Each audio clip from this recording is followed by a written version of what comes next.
Hello students, अब हम लोग इलेक्ट्रोस्टैटिक्स के न्यूमेरिकल्स को डील करेंगे। ठीक है, तो इस पे हम लोग देखेंगे इलेक्ट्रोस्टैटिक्स का जो फार्मूला है वो कैसे यूज्ड होता है न्यूमेरिकल्स में। डिफरेंट टाइप्स का न्यूमेरिकल्स को हम लोग देखने जा रहे हैं। चलो ठीक है, सबसे पहले जो हम लोगों का न्यूमेरिकल्स होगा वो बेस्ड होगा, ऑलरेडी हम लोग पढ़ चुके हैं, F is equal to q E. इस वाले फार्मूला पे बेस्ड होगा। F is the force, Q is the charge and E is the electric field. ये कब यूज़ होता है, कैसे यूज़ होता है, उसको पहले समझते हैं हम लोग। इसका पहले बेसिक समझते हैं। इसमें क्या होगा, कभी भी जब कभी भी चार्ज को किसी भी इलेक्ट्रिक फील्ड में रखने पर, कभी भी कोई भी चार्ज या तो वो रेस्ट में हो या फिर वो मोशन में हो, और अगर वो इलेक्ट्रिक फील्ड के अंदर आ चुका है तो उस पर क्या एक्सपीरियंस्ड किया जाता है, एक फोर्स एक्सपीरियंस्ड किया जाता है। और उस फोर्स का फॉर्मूला क्या है, F is equal to q. जैसे सपोज हमारे पास इलेक्ट्रिक फील्ड दिया हुआ है, ये यूं है इस तरीके से दिया हुआ, और इसमें एक चार्ज को लाकर हम लोग रख दिए, तो ऑब्वियसली कि जैसे ही इलेक्ट्रिक फील्ड में एक किसी भी चार्ज को लाकर रखेंगे तो इस पर क्या होगा, फोर्स अप्लाई होगा। क्लियर, चाहे ये रेस्ट में हो या फिर चार्ज को हम मोशन में डाल दें तो भी क्या होगा, उस पर एक फोर्स अप्लाई होगा, और उस फोर्स का फॉर्मूला मैग्नीट्यूड कितना होगा, F is equal to q. तो एक आइडिया बन जाना चाहिए कि कभी भी इलेक्ट्रिक फील्ड में कोई भी चार्ज रखेंगे तो फोर्स अप्लाई होगा। ठीक है, ये क्यों होता है, इसका एक छोटा सा हम ब्रीफ एक्सप्लेनेशन देते हैं। क्योंकि चार्ज जो है उसका भी कुछ इलेक्ट्रिक फील्ड होता है, इसका कुछ इलेक्ट्रिक फील्ड होगा, और पहले से एक एक्सटर्नल इलेक्ट्रिक फील्ड है। तो कभी भी फोर्स लगने के लिए दो इलेक्ट्रिक फील्ड का इंट्रैक्शन होना ज़रूरी है।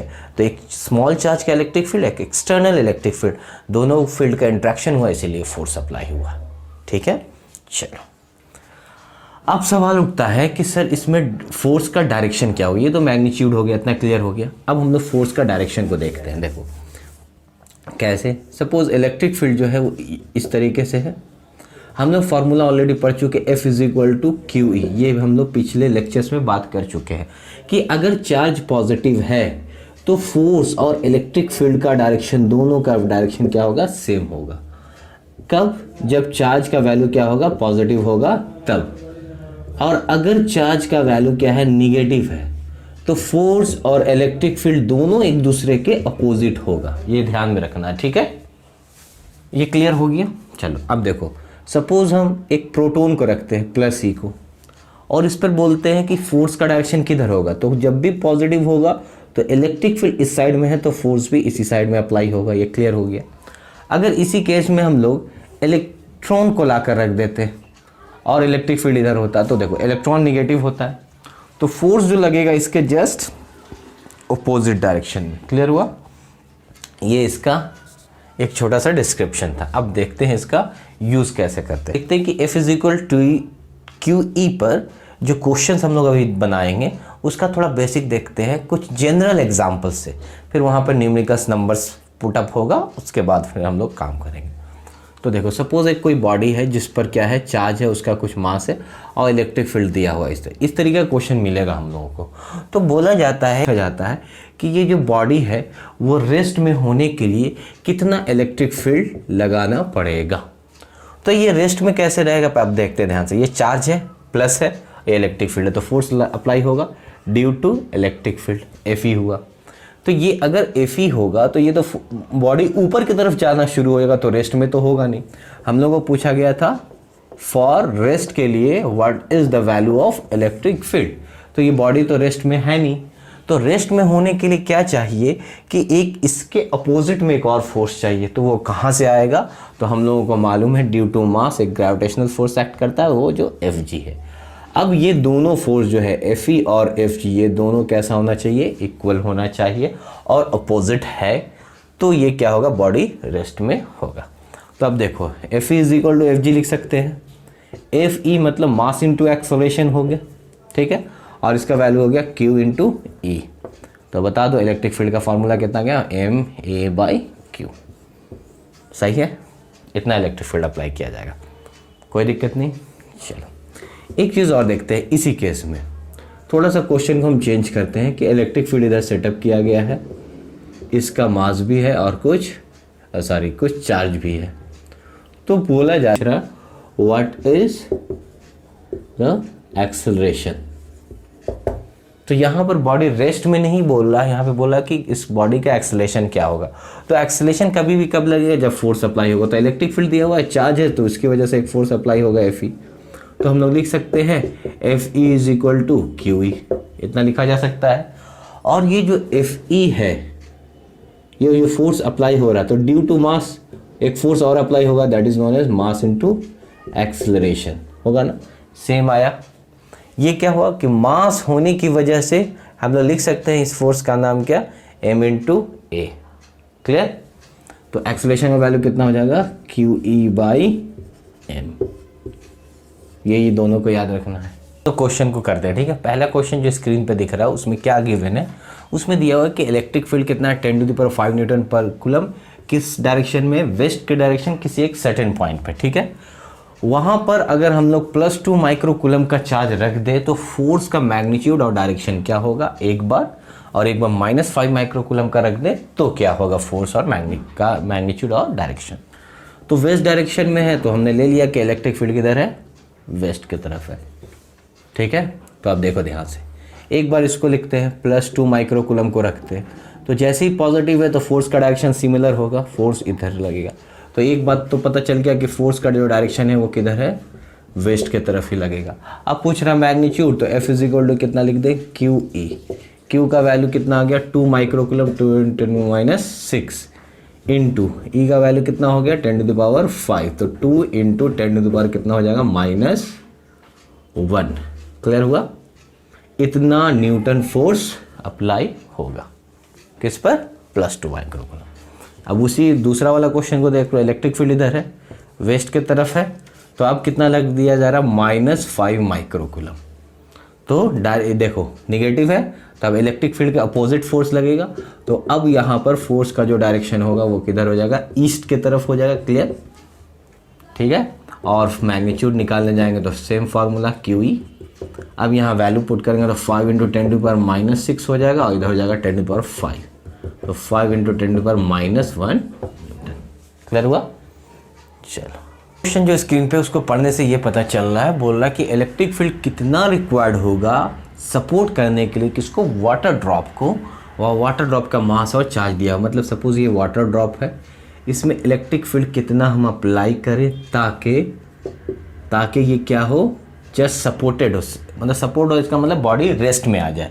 तो ये वाटर ड्रॉप रेस्ट में आ जाए, तो मान लो कि इलेक्ट्रिक फील्ड इधर है तो फोर्स भी इधर ही अप्लाई होगा, Fe। तो ऑब्वियसली एक due to mass gravitational force नीचे लगेगा, सही है। तो अब पूछ रहा है कि कितना इलेक्ट्रिक फील्ड होगा, तो सेम इससे पहले वाला जैसे बना, F इज इक्वल टू कितना हो जाएगा, Fg हो जाएगा, Fe का वैल्यू QE हो जाएगा, और इसका हो जाएगा मास इनटू एक्सेलरेशन।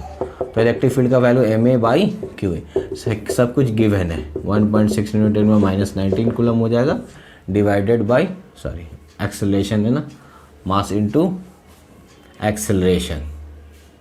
हाँ, तो एक्सेलरेशन के जगह पे हम लोग क्या लिख सकते हैं, G लिख सकते हैं, क्योंकि ड्यू टू ग्रेविटी हो रहा, तो एक्सेलरेशन ड्यू टू ग्रेविटी, तो 9.8 लिख दें, डिवाइडेड बाई 1.6 × 10⁻⁻19 कूलम। इसको कैलकुलेट करेंगे तो इलेक्ट्रिक फील्ड आ जाएगा, कोई इशू नहीं यहाँ पर कैलकुलेट करने से। चलो एक चीज़ और समझाते हैं, अगर इसमें पूछ देता कि कितना इलेक्ट्रॉन्स को रिमूव्ड करे, क्वेश्चन ये भी आ सकता, हाउ मेनी इलेक्ट्रॉन्स रिमूव्ड। तो जब रिमूव किया जाएगा तो उस पर कैसा चार्ज आ जाएगा, पॉजिटिव चार्ज आएगा। तो हम लोग क्या करेंगे, अगर हाउ मेनी इलेक्ट्रॉन्स रिमूव किया जाएगा तो Q के जगह पे हम लोग कितना लिख सकते हैं, NE by mass into acceleration. तो N इज इक्वल टू कितना, ma by E into E। सबका वैल्यू पुट करेंगे, नंबर ऑफ इलेक्ट्रॉन्स निकल जाएगा, ठीक है।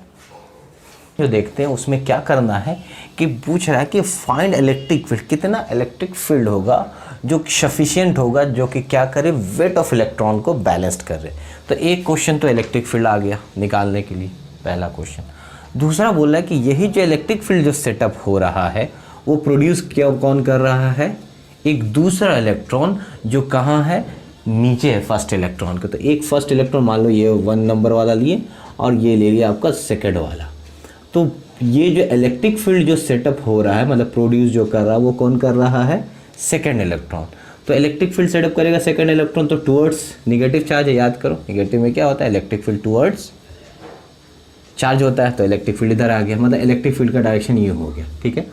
यही इलेक्ट्रिक फील्ड फर्स्ट वाले को क्या बोल रहा है, बैलेंस करो। तो इलेक्ट्रिक फील्ड इधर होगा, इलेक्ट्रॉन है तो फोर्स किधर अप्लाई होगा, ऊपर की तरफ। इसका मास गिवन है होता है तो एफ जी इधर हो जाएगा, क्लियर।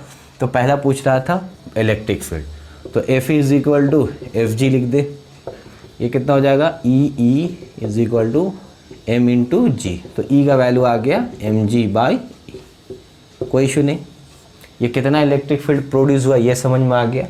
अब पूछ रहा है कि ये प्रोड्यूस तो हो गया, अब पूछ रहा है कि दोनों इलेक्ट्रॉन्स के बीच में डिस्टेंस कितना होगा। तो फर्स्ट क्वेश्चन आ गया, तो डिस्टेंस निकालते हैं। तो हम लोग को मालूम है electric field due to a point charge क्या होता है, के इंटू ई बाई कितना हो जाएगा, आर स्क्वायर होता है। तो आर की जगह पे क्या लिख देते हैं हम लोग, डी स्क्वायर। हम लोग दोनों का बीच का गैप ले लेते हैं डी सपोज, तो डी स्क्वायर। तो D square is equal to कितना हो जाएगा, के ई बाई ई, और ई पता है हम लोगों को, तो D is equal to under root के ई बाई ई। के ई का वैल्यू कितना रख दे, एम जी बाई ई, ऊपर चल जाएगा तो स्क्वायर हो जाएगा, क्लियर। और इसको कैलकुलेट कर लेंगे तो आंसर आ जाता है हम लोगों को। वाले क्वेश्चन में क्या दिया हुआ है कि एक चार्ज जो है सस्पेंडेड है एक स्ट्रिंग से, और इसमें एंगल कितना बना रहा है, ये थीटा बना रहा है वर्टिकल के साथ। क्वेश्चन में दिया हुआ है ये दोनों, इसका मास दिया हुआ, चार्ज दिया हुआ, और ये बॉडी जो है, ये जो चार्ज है वो किस में है, रेस्ट में है। ये रेस्ट में कब है, जब एक इलेक्ट्रिक फील्ड अप्लाई हो रहा है किधर डायरेक्शन में, हॉरिजॉन्टल डायरेक्शन में लिखा हुआ है, ठीक है। और ये रेस्ट में तो कैसे, ऐसे तो हो नहीं सकता, इस पर नेट फोर्स का वैल्यू 0 होना चाहिए। तो एक चार्ज की वजह से क्या होगा, F is equal to q E, same direction होगा क्योंकि चार्ज क्या है, पॉजिटिव है। और एक तो ड्यू टू स्ट्रिंग क्या हो रहा है, टेंशन अप्लाई हो रहा है, और ड्यू टू मास क्या हो रहा है, एम जी एक्ट कर रहा है। क्लियर हुआ, इतना बात समझ में आ रहा। अब ये बॉडी क्या है, इसमें रेस्ट में है। तो हम लोग को निकालने बोल रहा है कि टेंशन क्या होगा और कितना एंगल होगा। तो हम लोग एंगल ब्रेक कर लेते हैं। देखो इसको, ये कॉम्पोनेंट टी का कितना हो जाएगा, ये टी कॉस थीटा हो जाएगा, और ये क्या हो जाएगा, टी साइन थीटा। तो दो इक्वेशन आया, टी साइन थीटा एक फोर्स है ना, तो एफ इज इक्वल टू कितना हो जाता है, इधर क्यू ही लिख सकते हैं, सही है। और T cos theta is equal to कितना हो जाएगा, एम जी हो जाएगा। तो यहाँ से टी निकालना आसान है, तुरंत निकल जाएगा, T is equal to q E by sine theta, कोई दिक्कत नहीं। लेकिन थीटा एंगल मालूम नहीं है, तो थीटा एंगल मालूम करने के लिए दोनों इक्वेशन को क्या करो, डिवाइड करो। जब डिवाइड करोगे तो कितना आ जाएगा, sine theta by cos theta, tan theta is equal to q E by m g, और थीटा इज इक्वल टू यहाँ से निकल जाएगा tan inverse q E by m g. Clear, कोई दिक्कत नहीं। या टैन थीटा निकल भी गया है तो यहाँ से साइन थीटा निकाल सकते थे। ये पी बाई एच का काम कर रहा है, सॉरी पी बाई बी का काम कर रहा है, एच निकाल लेंगे, एच निकालने के बाद यहाँ साइन थीटा का वैल्यू पुट कर सकते हैं, ठीक है। क्वेश्चन मिलता है बहुत। An electron is accelerated from rest by electric field, मतलब एक इलेक्ट्रॉन है सपोज, ठीक है, वो एक्सेलरेट हो रहा है, मतलब इस पर फोर्स अप्लाई होगा, क्यों होगा, by electric field. Initial velocity आपका तो 0 हो जाएगा क्योंकि रेस्ट में है बॉडी रेस्ट में, तो इनिशियल वेलोसिटी 0 हो गया, ठीक है। ये एक्सेलरेटेड होने का रीज़न क्या है, इस पर इलेक्ट्रिक फील्ड है तो क्या अप्लाई होगा, फोर्स अप्लाई होगा। तो अभी यहाँ पर अगर इलेक्ट्रॉन है तो फोर्स जो हम लोग इलेक्ट्रिक फील्ड का डायरेक्शन किधर होगा, मान लो अगर इलेक्ट्रिक फील्ड का डायरेक्शन हम लोग इधर पुट किए हैं तो इलेक्ट्रॉन है तो फोर्स किधर अप्लाई होगा, इस साइड में होगा। क्लियर, कोई डाउट नहीं। चलो अब बोल रहा कि फाइंड अब इलेक्ट्रो फोर्स इधर अप्लाई होगा तो ये डिस्टेंस कवर करेगा। मान लो ए से बी का डिस्टेंस कितना है, डी दिया हुआ, तो ये पूछ रहा है कि इस डी डिस्टेंस को कवर करने में कितना टाइम लगेगा। क्वेश्चन समझ में आया। एक इलेक्ट्रॉन एक्सेलरेटेड कब हो रहा है, ड्यू टू इलेक्ट्रिक फील्ड। तो इलेक्ट्रिक फील्ड होने की वजह से क्या होगा, फोर्स अप्लाई होगा। इलेक्ट्रॉन इसीलिए इसका डायरेक्शन क्या होगा, अपोजिट होगा। तो अब इस पर फोर्स अप्लाई होते गया, ऐसे मूव किया, कितना डिस्टेंस कवर किया, डी किया। तो यही पूछ रहा है कि इस डी को डिस्टेंस को कवर करने में कितना टाइम लगेगा। तो यहाँ पर इक्वेशन ऑफ मोशन लगने वाला है। देखो ध्यान से, हम लोग को मालूम है एस इज इक्वल टू कितना होता है, you t plus half a T square, इतना लगने वाला। तो एक्सेलरेशन पूछ रहा है यहाँ पर कि ये एक्सेलरेशन क्या होगा, ये देखते हैं हम लोग। तो एक्सेलरेशन के लिए देखो ध्यान से, हम लोग पहले ही पढ़ चुके, एफ इज इक्वल टू कितना होगा, क्यू ई, तो ई ई हो गया, और मास इंटू कितना हो गया, एक्सेलरेशन, तो एक्सेलरेशन का value E E by M आ गया। तो एक्सेलरेशन आपको पहले से मिल गया, कितना एक्सेलरेशन प्रोड्यूस हो रहा। पूछ रहा था डिस्टेंस, तो ये डिस्टेंस के लिए डी निकालना है, यू का वैल्यू तो 0 हो गया, तो हाफ ए के जगह पे कितना रख दें, E E by M into T square, ठीक है। तो पूछ रहा है हम लोग को टी, तो कितना हो जाएगा यार, इज इक्वल टू लिख सकते हैं 2dm बाई ई लिख सकते हैं, और यहाँ से स्क्वायर हटा तो कितना हो गया under root 2dm by E. Clear. इन पे जो नेक्स्ट क्वेश्चन है बहुत ही अच्छा क्वेश्चन, उसको हम लोग पढ़ते हैं, पढ़ने के बाद क्या उससे कंक्लूजन निकलता है वो देखते हैं। पहले दिया हुआ क्या वो देखते हैं। दो फिगर हमारे पास दिया हुआ है, एक फिगर ए है और एक फिगर बी है। इसमें बोल रहा है फर्स्ट वाले फिगर में कि इलेक्ट्रॉन्स फॉल कर रहा है, कितना डिस्टेंस से दिया हुआ 1.5 सेंटीमीटर। ये एक तरह का कैपेसिटर है। कैपेसिटर में क्या होता है, इक्वल एंड अपोजिट चार्जेस होता है, दो प्लेट्स है, तो दो प्लेट्स के बीच में एक इलेक्ट्रॉन्स फॉल कर रहा है, डिस्टेंस कितना दिया 1.5 सेंटीमीटर। और उस टाइम पे जो इलेक्ट्रिक फील्ड का जो वैल्यू है वो भी गिवन है। ठीक है, तो पहले तो देखते हैं कि इलेक्ट्रिक फील्ड ये नीचे फॉल कर रहा है या ऊपर फॉल कर रहा है, क्योंकि इलेक्ट्रिक फील्ड हमेशा किधर होता है, पॉजिटिव से निगेटिव। तो इलेक्ट्रिक फील्ड का डायरेक्शन तो यूँ हो गया, तो ऑब्वियसली कि फोर्स का डायरेक्शन इसका पॉजिटिव होगा तो फोर्स इधर लगेगा, तो ये नीचे गिर रहा। ये सिचुएशन समझ में आ गया। अब बोल रहा है कि अगर डायरेक्शन ऑफ इलेक्ट्रिक फील्ड और मैग्नीट्यूड को अनचेंज कर दे, डायरेक्शन ऑफ इलेक्ट्रिक फील्ड को रिवर्स कर दे। रिवर्स कब होगा, इलेक्ट्रिक फील्ड इधर था, अब रिवर्स उल्टा होना चाहिए। तो देखो प्लेट्स का डायरेक्शन चेंज हो गया, इधर पॉजिटिव हो गया, इधर नेगेटिव, तब इलेक्ट्रिक फील्ड तो नीचे आ गया। और है अब इसमें क्या बोल रहा कि इलेक्ट्रिक फील्ड का मैग्नीट्यूड को अनचेंज करें, मतलब मैग्नीट्यूड सेम रखें, लेकिन अब इलेक्ट्रॉन की जगह पर क्या हो गया, प्रोटॉन हो गया। तो इलेक्ट्रिक फील्ड इस साइड लग रहा, प्रोटॉन है ये, तो ये ऑब्वियसली कि फोर्स उसी डायरेक्शन में लगेगा क्योंकि पॉजिटिव है, तो फोर्स नीचे है। अब ये पॉजिटिव, ये प्रोटॉन जो है वो नीचे फॉल कर रहा है।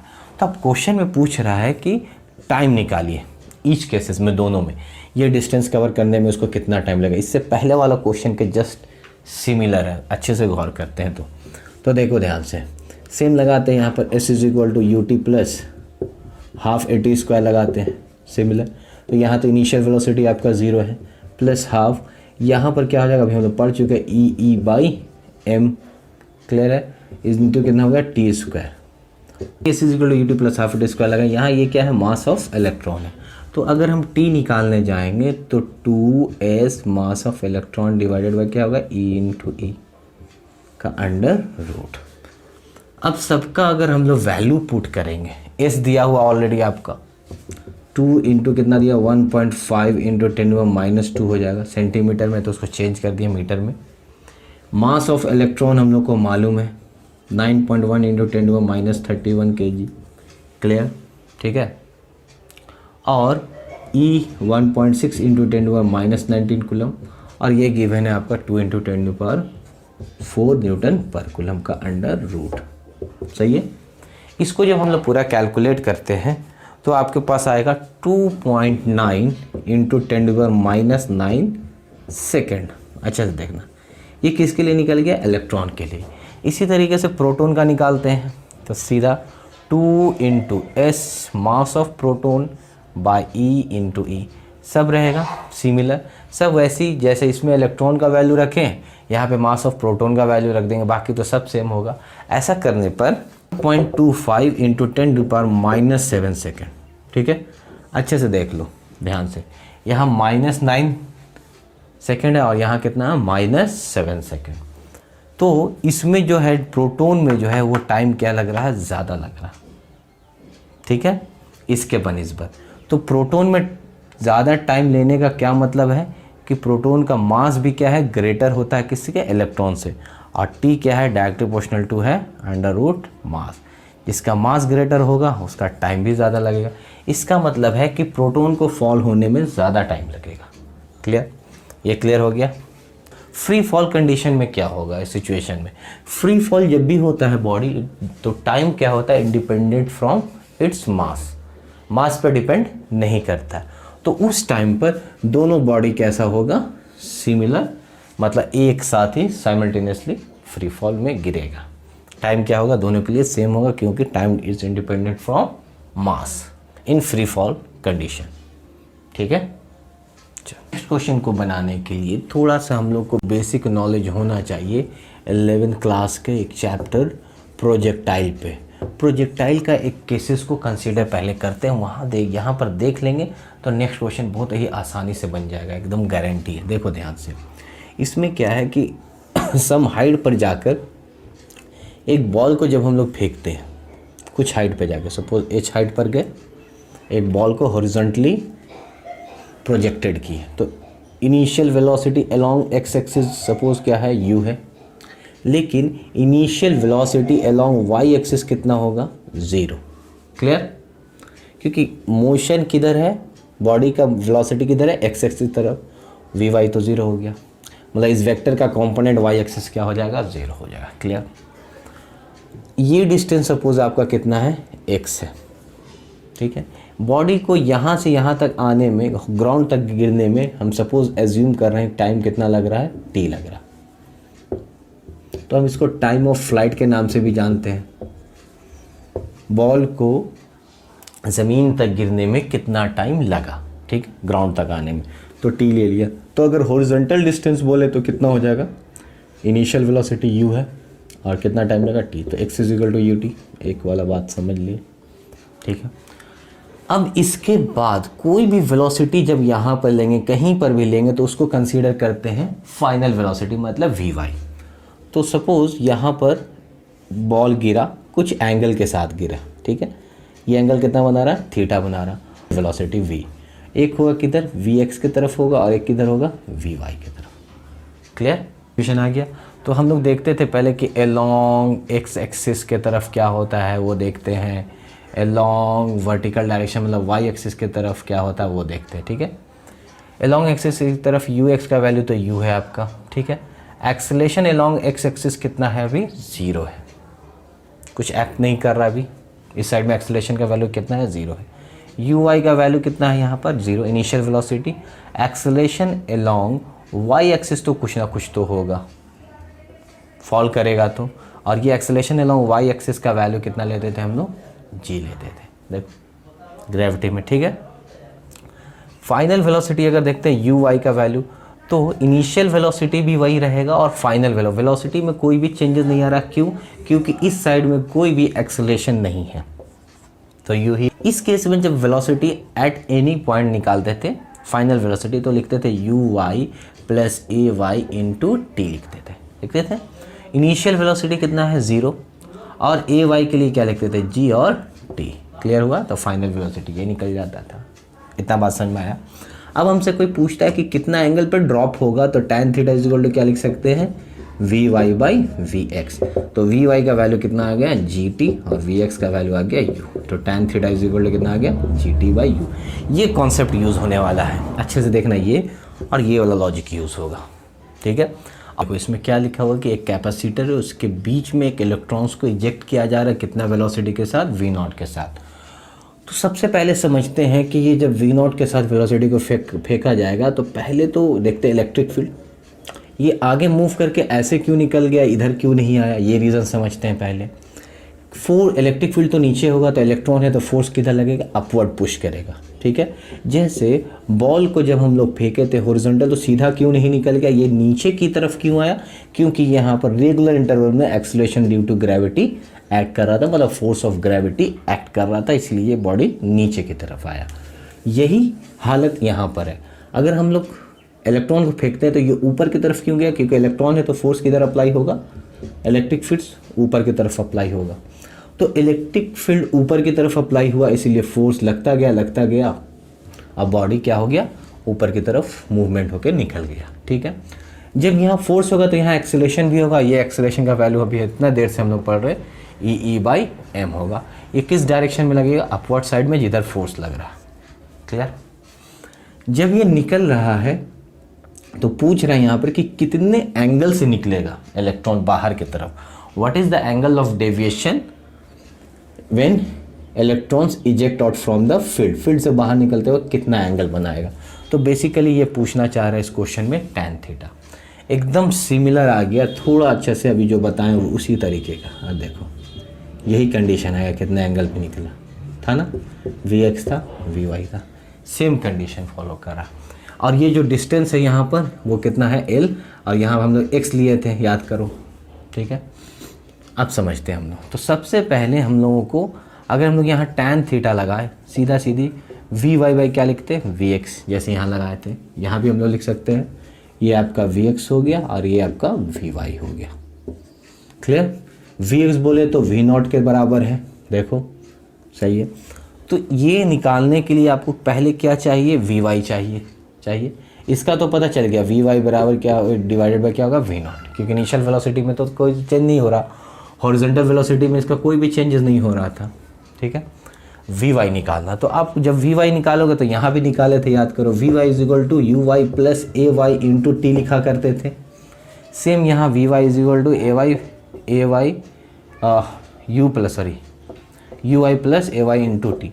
तो इनिशियल वेलोसिटी तो ज़ीरो है, इसका initial velocity along y axis क्या हो गया, ज़ीरो, मतलब ये आपको समझ लो कि वाई एक्सिस है।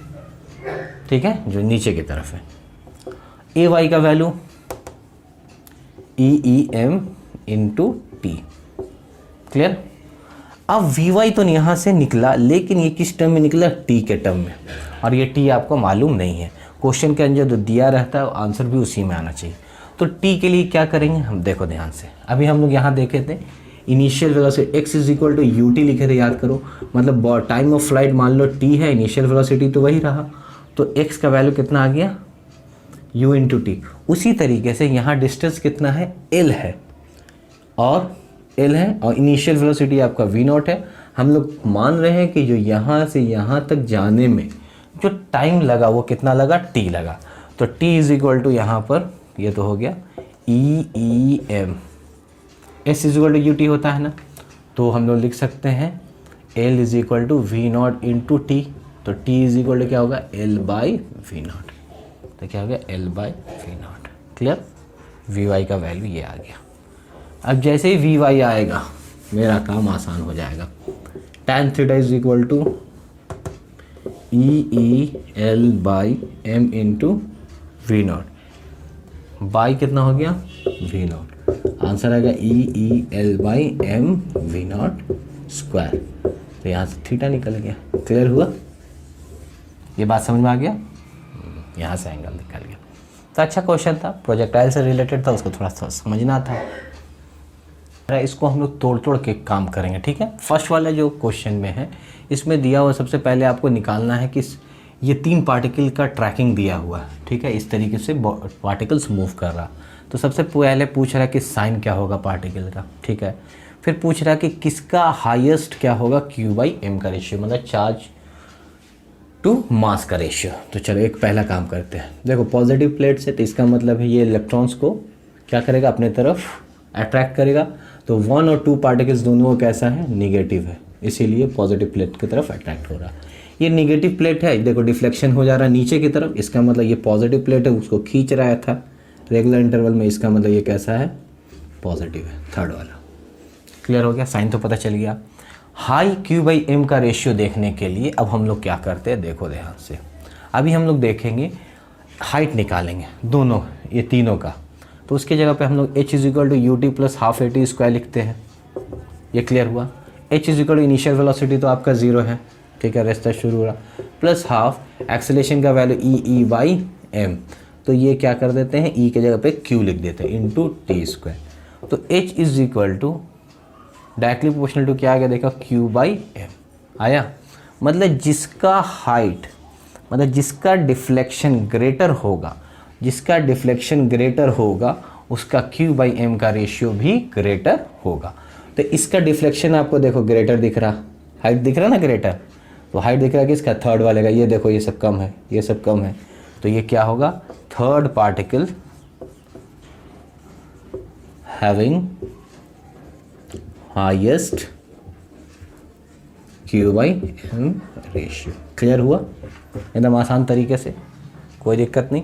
हाँ, एच देख लें, एच से हम लोग निकाल दें क्यू बाई एम का। क्वेश्चन का जो नेक्स्ट पार्ट है, उसमें क्वेश्चन में क्या बोल रहा है कि अगर कोई भी पार्टिकल्स जो है वो अट्रैक्ट हो रहा पॉजिटिव प्लेट्स के तरफ, तो उसका चार्ज क्या होगा। तो ये तो आंसर हो जाएगा निगेटिव होगा, तभी वो अट्रैक्ट होगा। क्लियर।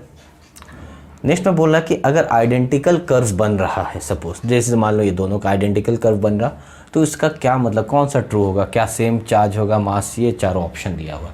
तो सेम चार्ज तो होगा नहीं, ठीक है, आइडेंटिकल कर्व बन रहा है तो सेम चार्ज नहीं होगा, सेम मास भी नहीं होगा, लेकिन सेम साइन ज़रूर हो सकता है। चार्ज बोलने का मतलब अलग है और साइन बोलने का मतलब अलग होता है, ठीक है, पॉजिटिव नेगेटिव। और same e by e m ratio हो सकता है। It is possible. अगर आइडेंटिकल कर्व बन रहा तो सेम डिस्टेंस पे भी जा रहा, सेम हाइट भी कवर कर रहा। मान लो इसी में एकदम दे देते, अगर सेम दे देते ऐसे करके आता तो सेम हाइट भी ई बाई एम कवर किया तो सेम हाइट भी कवर किया और सेम साइन है, तभी ये आइडेंटिकल कर्व है। चलो ठीक है।